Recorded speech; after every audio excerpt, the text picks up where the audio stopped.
thanks you guys. And I thought today we'd talk a little bit just about pure mindfulness. If you've been attending the other sessions, it's largely been about ways to work with what we find. For instance, self-compassion if we're running into difficulties, or ways of working with difficult emotions, or ways of bringing mindfulness into the present moment. But today I think I'm just going to do just basic, straight, what we would call a focused awareness practice. And I'll start with a little bit of context. And actually, do I have screen share? Oh, could I have Oh, screen share? Thanks. let I me, should probably remember to ask for that at the no, beginning. you're fine. And I always forget how to grant you permission for that. You So, can go to the little shield, and usually that'll give you an option to allow screen share. and if oh, here we go. Okay, thank you.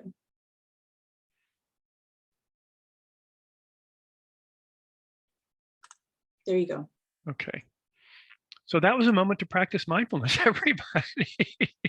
Sitting in silence, waiting for the screen share. So, all right. So when we talk about mindfulness, this is a definition that I happen to like. Paying attention to the present moment experience with openness, curiosity, and kindness. I think we really need to emphasize that, and a willingness to be with what is. But sometimes that can get kind of confusing as we try to figure out how to do that in the middle of our busy days. Especially since the culture feels that mindfulness and meditation is something that we do to get all serene, I think it's important to point out that it isn't necessarily about feeling better. That can happen, and it's great when it does. But really, it's about taking the time to see how we make ourselves worse. All right, or even more actionable, if you will, is the idea that mindfulness is just simply noticing that your attention is not where you want it to be. And that means it doesn't necessarily involve meditating or anything like that. It's really just recognizing that when our minds wander, we're often drawn to difficult scenarios. And there was a great study. I love talking about this. So over 10 years ago now, and the title of the study names it. But what they did is they found a large number of people, over 2,000 folks, and they gave them an app, and that app would pop up at random times and ask them the three questions that you're seeing here. What are you doing?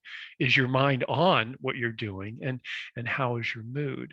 And what they found is that almost 50% of the time our minds are wandering. And I really think that for a study like this, people were, thinking about if their minds were wandering or not. I feel like if we just were able to measure it in regular folks, certainly like me, my mind is wandering probably 90+% of the time. But the point is, they clearly documented that half the time our mind is not aimed at what we're doing.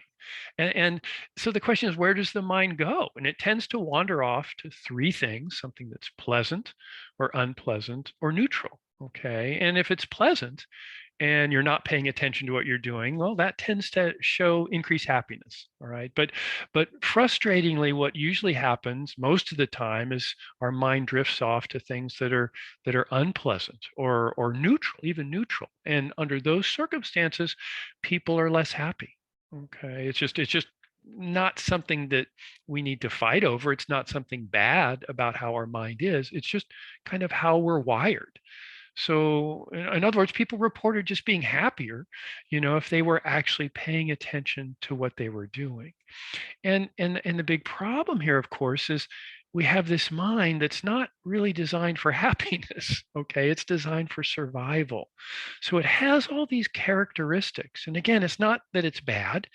It's just most of our lives, we have to come to terms with the fact that our mind is going to insert thoughts that may not make us as happy as we want to be, that may pull us away from what we want to enjoy, or pull us away from the people we're with, or pull us away from our relationship with our higher power. We've got a mind that's oriented towards safety. So it's always thinking about the negative. What's the worst case scenario here? What am I doing wrong? What could happen that could be trouble? And we're often, as part of that, worried about the past and the future. And also we have this incredible tendency to compare ourselves. In the old days, we needed to be in the group. Otherwise, we wouldn't survive. So we're always checking what people are thinking of us. Are we doing something embarrassing?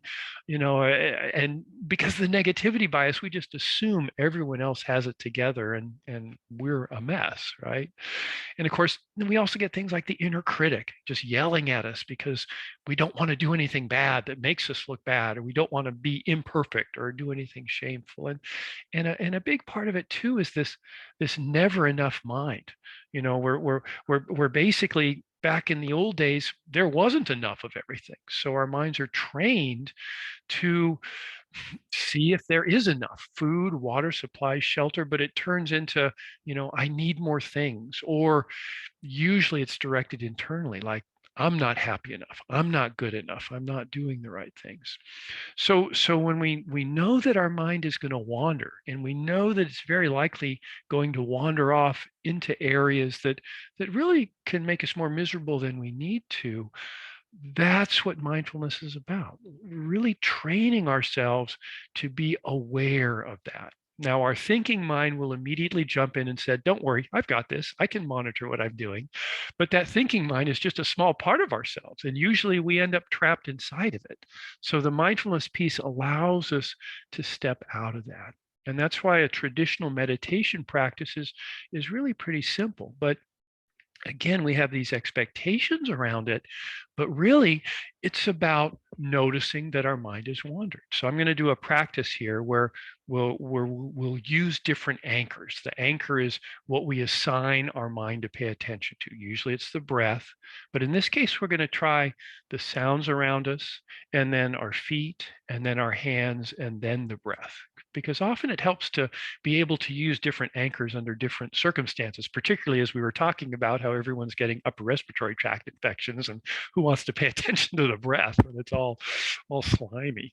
But the point is, as you ask your mind to pay attention to something, all right, again, say the breath, your mind immediately jumps in with these thoughts. Again, the mind is trying to help. It's trying to protect us, So in meditation, we practice noticing that, labeling it, simply labeling it as thinking. Okay, we're not trying to stuff it down. We're not trying to stop it. We're not trying to ignore it.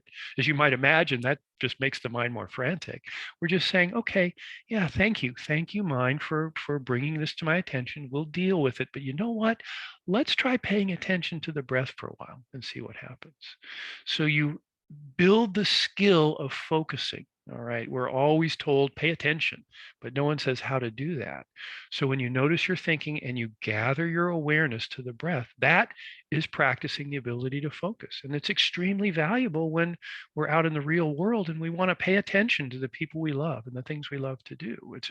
It's a useful skill to cultivate. And we also practice the skill of not being hooked, not being trapped inside our thoughts, about setting them off to the side, and then bringing ourselves back to the focus. So this practice will simply allow you to try different anchors as we do this.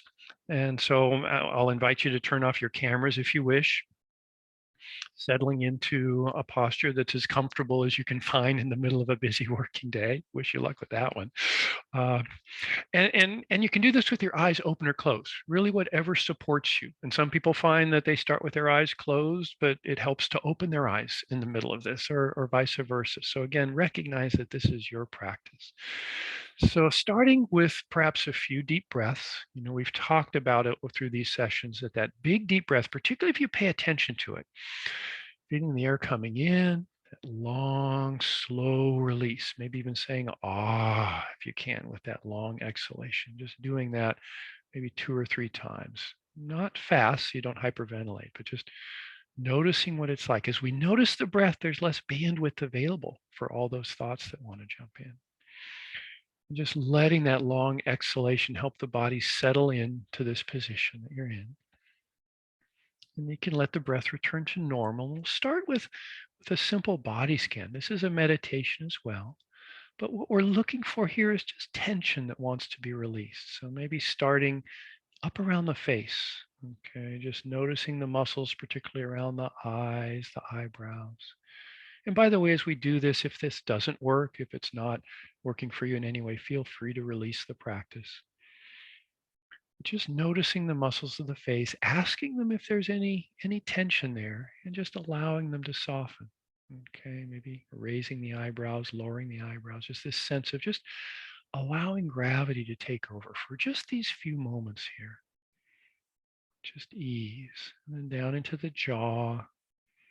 Again, it's not about letting the mouth hang open. It's really just seeing if there's more tightness than needs to be there. Softening the tongue, softening the lips, softening the muscles of the jaw. And just working down in through the neck and the shoulders. And this is a real moment of self-care that translates into being able to better care for the people you care about. When we take a moment in the day to really soften into the body, that can soften the mind, allows us to be more of who we want to be. So this is more than just a relaxation exercise. It's letting the neck and shoulders soften, then maybe bringing your awareness down into the chest and abdomen. Again, we often keep the abdomen tighter than it needs to be. It's not about, bulging it out or anything like that, but just seeing if those muscles want to soften a little bit. And as they do soften, maybe allowing that to spread into the big muscles of the legs, maybe up through the chest into the arms. Again, just seeing if there's tightness that does want to be released, letting gravity take over, letting the breath be an internal massage. Maybe even a little smile, either in your mind or a little bit on your face, just allowing yourself this time. And now I'm going to ask you to bring your awareness to the sounds around you. Just whatever's going on. Perhaps the sound of your breath, something deep inside you, maybe the stomach growling as we approach the lunch hour, or sounds around you, maybe the heating system or the computer fan, maybe the buzz of the lights, and maybe reaching out to the furthest sounds you can hear, maybe traffic noises, people out on the campus, sounds in the office. And we're not trying to identify sounds. We're just trying to expand our awareness out, getting a sense of how vast our awareness really is. And of course, as the mind immediately jumps in with thoughts, this is what we're going to practice, just labeling that as thinking. Again, with a little smile if you can. The mind is like a small child. It just wants to show you thoughts that needs to be thought. So maybe take that small child by the hand. Just say, yeah, thank you. Thank you for those thoughts. But let's listen to sounds together here. Let's see what this is like.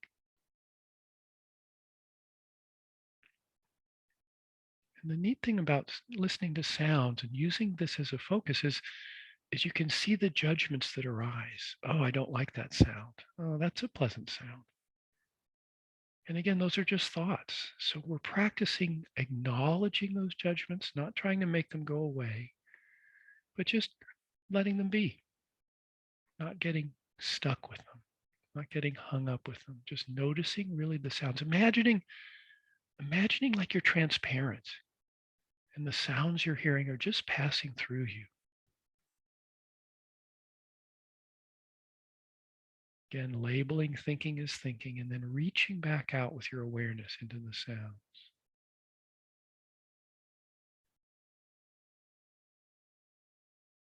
So we're also practicing another skill here, and that's equanimity. Okay, we're practicing not getting hooked by things, even in this tiny way, not getting hooked by sounds. That translates out to a little more balance in life. Just letting the sounds come and go, not judging them, not getting stuck on them. And as we do this, you can also get a real felt sense of how big your awareness is. It's almost like if you notice when the thinking mind takes over, the sounds disappear. And then when you notice that you're thinking, you pause that and you can feel your awareness spread out like two giant wings almost, way out into space. This is who you really are. Not just thoughts, but there's emotions, spirituality, connection with other people, awareness of sounds. We're practicing realizing how truly vast we are.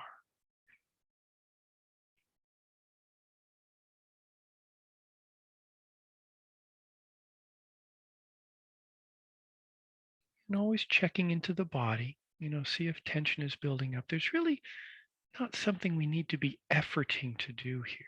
It's like, yeah, if there's thinking, okay, that's thinking. Or yeah, I'm noticing the sounds.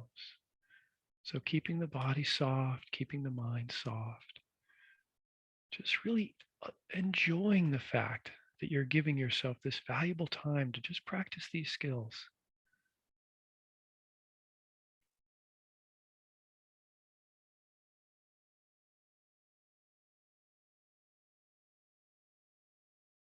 Returning over and over again out to the sounds around you and within you.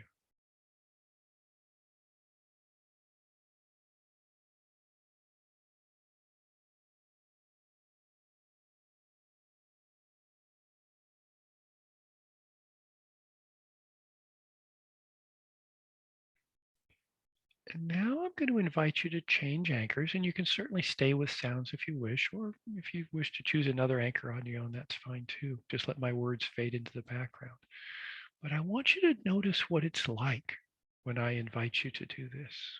Okay, so here we are, expanded out, listening out into the sounds, and that never really disappears. But we can deploy our awareness. We can choose to use our awareness. I'm going to ask you to gather that awareness, concentrate it, if you will, down to the sensations in your feet and see what that feels like. There's actually like a drawing in, a pulling in. This is the paying attention. This is the focusing part. From the diffuse awareness of sounds now to the local awareness. It's all the same awareness. You're just using it differently. Just visualize you're wrapping your feet up in a warm blanket, maybe even pouring your awareness down into your feet. You can wiggle your toes, shift around if you need to. There's nothing about this that means you need to be frozen in position. But just what sensations are coming to you from your feet? Maybe the pressure against the floor, warmth or coolness, moisture. Again, we're practicing just noticing what's here. As the mind comments, thinks about it, and we're practicing labeling that as thinking, letting it be, and not suppressing it, not forcing it away, but just allowing it. The mind may just keep thinking, but really practice having most of your awareness down around your feet.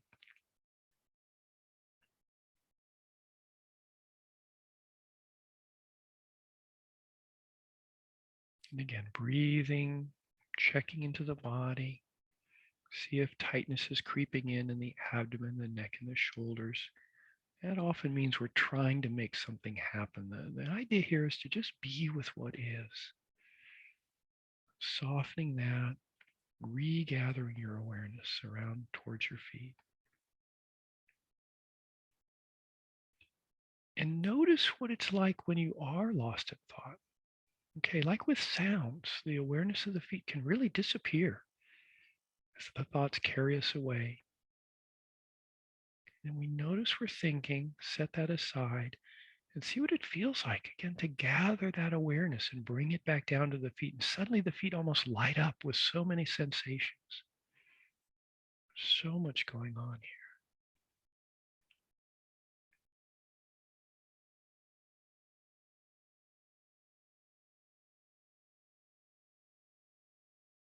And again, if for whatever reason it's not working with the feet, feel free to release that part of the practice. You can go back to sounds or a different anchor that you prefer.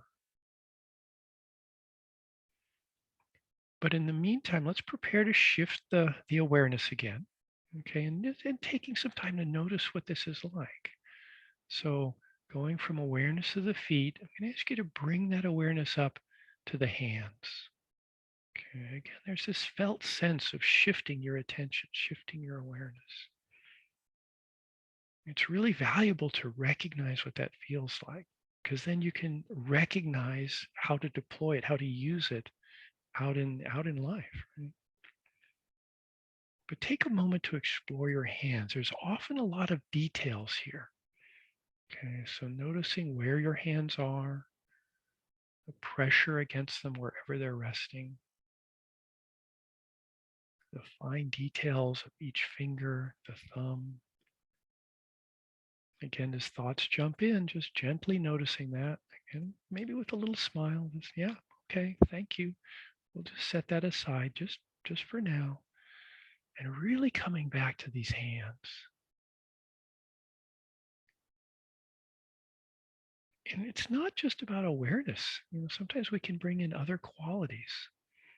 Maybe taking a moment to realize how much your hands help you, how much they help you get around in the world, how much they help you do what's meaningful, offering care and compassion to those around you, helping other people. Just maybe some appreciation here, some gratitude as we simply explore the hands.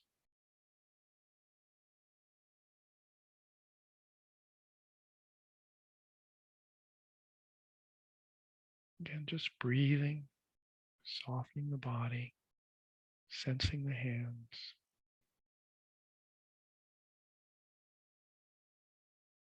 And there's another aspect here. Our brains naturally turn down some of our sensations. There's so much information coming in. So you might want to try this. Maybe just telling your mind that, hey, this is safe. I'm okay here. Let me feel everything there is coming from my hands. Just let me sense them. Let me feel them. Maybe starting to feel the tingles, the sparkles, the flashes, the sensations of this system, this part of you that's so ready to engage the world. Feeling free to move, shift your hands if you wish. Just really maybe even a sense of awe here. These hands that do so much.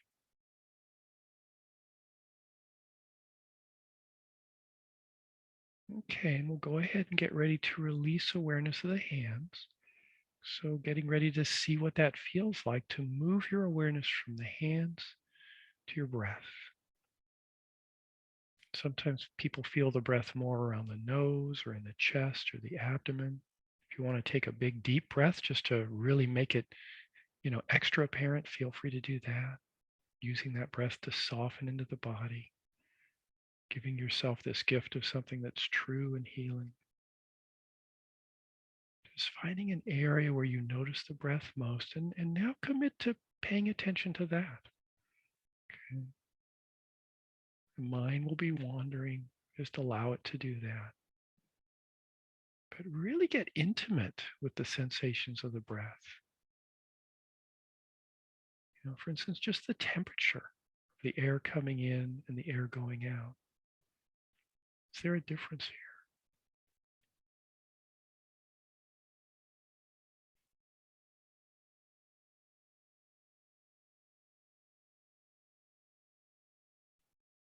Or humidity, moisture. As the air goes in and out, does that sense of moisture in the breath change?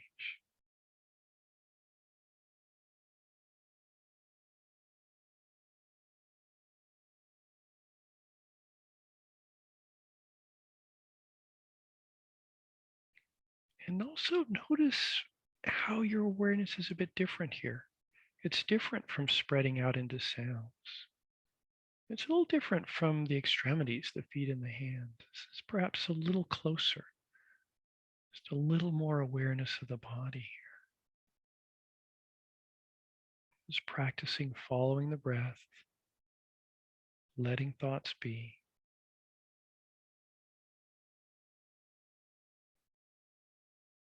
Like with the hands, we can even bring in some other qualities of the heart.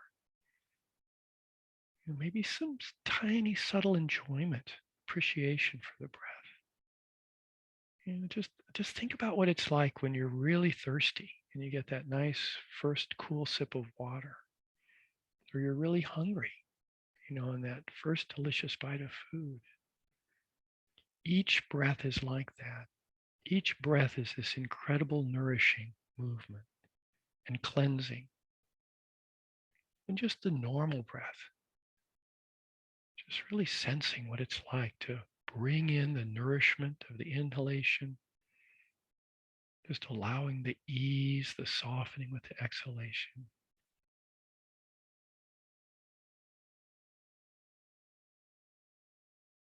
And if it feels right, a little appreciation, gratitude here.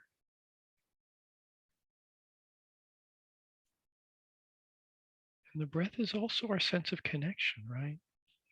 As we bring this breath in, it's air that's gone over snowy mountaintops, pine forests, vast oceans.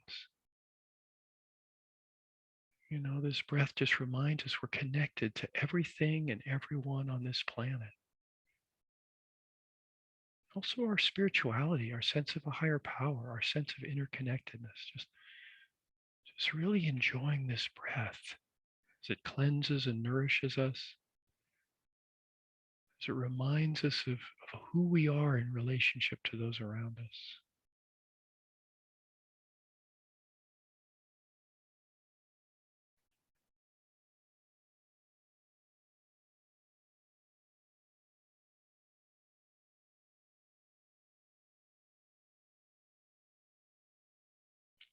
And I'll invite you to begin releasing your awareness of the breath. Maybe coming back into the sensations of the body. Maybe beginning to shift and move. A little stretch or a twist. Grabbing a sip of water, opening your eyes if you're closed. Maybe taking a moment to just notice what's around you. And with that, I'll end that practice. So thank you guys for doing that with me. Any questions or comments or observations? I just thank you. It was a very helpful. Oh. I have class at 12:30, but thank you. Well, thank you for coming. Thank you very much and appreciate the kind words. Good luck with your class. Thank you. Bye. Yeah, so I'll email you guys a handout, just kind of a general purpose mindfulness, starting a practice stuff. Thank you, Sarah, for being here. Do we have another one in a couple of weeks? Okay. We do. Yes. Thank you so much, John. Okay. We will gather again on the 27th of April. Yeah, at noon. So we'll see you again then. Okay. All right. Well, you guys have a great couple of weeks. Stay healthy. And thank you again for having me here. So.